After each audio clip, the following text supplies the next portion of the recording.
those of you who are reading the news, 2 days ago, Microsoft announced Windows 7, which is written for touch screen. So there are more than 50 products that were introduced yesterday, and Thursday and Friday, that are using touch. So it's spreading like fire, and that's where we are doing our research. I will talk a little bit about examples of collaboration with universities and what worked and what didn't work, with some suggestions for those who are on the line trying to decide to work with universities. The overall underlying thing is that it can be very crucial to research in industry, as it has been in our case. And that will be very clear in the examples I will quote. I like this graph because it shows all the technology cycles that we went through from 1940 when Hewlett-Packard started, actually 1939, with test and measurements, and then we went into the computer era with the PC and the invention of the transistor, and then the internet and communication era, and we keep moving from one technology cycle to the other. And I think we are living in the entertainment and biotechnology era now. I think communication is taken for granted and has advanced tremendously, still moving up and improving. But as Leslie mentioned, the whole field of healthcare and life science is taking a new shape. It's moving slower than people expected, but it will always be with us. It touches each one of us. And nanotechnology will always be up there. I'll throw it up there until someone really defines what nanotechnology is. It was very obvious in Larry's presentation, but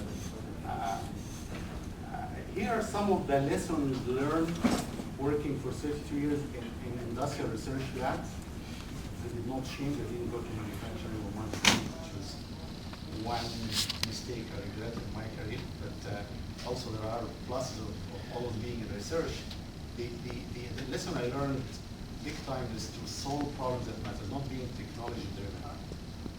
We spent 15, 20 years just trying to invent technologies and finding applications for it. It didn't work very well until we changed our thinking, and as I will show you, just finding a problem that needs solution, what are the products needed to solve it, what are the technologies needed for this product, and then develop that technology.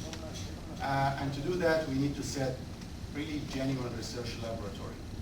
And I was very lucky to work for companies that were committed to research and development. There are companies that claim they have research and development, but they don't have the environment for it. And this is an important point that touched on university. Using synergies and don't do everything yourself. Do what you can do well and outsource everything else. And depend on universities. And the message is that be very selective working with universities. But once you select, be very intimate and have joint projects. Don't just have a contract and after 1 year ask the professor what happened, ask the students what's going on. It just doesn't work. Those are the failure examples.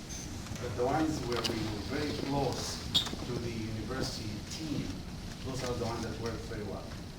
Okay, so the mega trend. That was an exercise that we went through and we keep doing all the time. What do people want from life?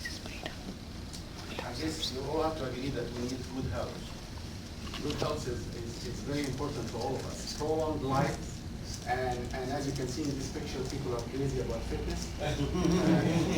So there's no question that that's why there's so much money going to NIH and healthcare and life science, is that everybody wants a good health. We also want good communication. Everybody wants to have communication everywhere, anywhere, at the lowest possible cost. And the third thing is good entertainment. Because we also we spend 1/3 of our income on entertainment, believe it or not. It's audio, visual, and look at the kind of TVs that are available now, kind of iPods and stereo system. It's amazing. So for good health, if you go to the doctor, this is what you get actually. Those are the instruments that they are using. This is an application area that hasn't seen much progress as communication or entertainment did. So I was very intrigued by this picture, and I looked at, this is around 2007, And I look back in the Roman time. It's the same, it's very simple. And I actually went back to my ancestors, and it's about the same. Except for this saw and the big hammer, which is used for but other than that, it really haven't moved, so there is a lot of opportunity here in the healthcare. In case of communications, it really advanced a lot. I advise you to go to this website, nokia.com/morph, and just look at what Nokia is planning for you by 2020. Nokia is a very conservative company, but for them to say that here is your phone, and when you stretch it, it becomes your computer, when you bend it, it becomes your bracelet, and when you fold it, it becomes your earpiece, the same phone. So what kind of material they are going to use, what kind of smart systems, I don't know. It's very ambitious. It's a very ambitious goal, but if they achieve 50% of it, we might have one thing to carry in our pocket. We found that we carry three things in our pockets: cell phones, keys, and money. Very few are carrying laptops. I think I'm the only one. Here's another one. But if you ask the group here, have cell phones, keys, and money, and they are trying to merge all of that in just one electronic wallet. So after you identify the mega trend, transfer that to problems that matter: good high school communication, good entertainment. Those keep going down the level. What are the products that are needed for good health? I want to go to the doctor. He will do my DNA synthesis in 5 minutes, diagnose my disease, and prescribe my medicine, personalized medicine that will not give me any side effects. We cannot do that now. It takes about 6 weeks and at least $1,000 to analyze part of the DNA. So we are further away from achieving that goal. And then once you identify the technologies needed for those products, find the gaps in your portfolio. And that's what we actually did. That's where the universities came in. We had lots of technology gaps, and universities can fill those gaps very, very nicely, as I will show you. And then you hire, motivate a good team, hire them from good universities. In fact, the best thing I could say about interaction with universities is that we end up hiring some of the best people. I measured my success. I was once asked, how do you measure success of a university interaction? I really measured it when Larry called me and said, here is my best student graduating. And you have the first chocolate.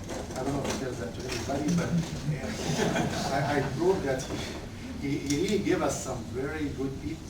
And those people change the environment. We have people with 25 years of experience. And this guy, Scott Grazine, coming out of school, he just changed. He works for 18-hour days. He took classes that we never took. It changed things around. Get people envious and working harder. So universities are really key. Lots of reasons why we should work with universities. Just the network that we have. And it's not really cheap labor. It's very expensive. As I will show you, it really costs a lot of money to interact with universities, but the return on investment when you are selective and intimate is very good. There are some issues working with universities you have to adjust to. You have to be careful about the publication policy on IP, and we give up on IP with the University of California. So what we do is we give it as a grant and just take the risk, and it always works for the best, but it just the IP issue is wasting a lot of time with the lawyers. As I said, selective but intimate. So here's a success story that I always brag about, even though it was a few years back. We at Hewlett-Packard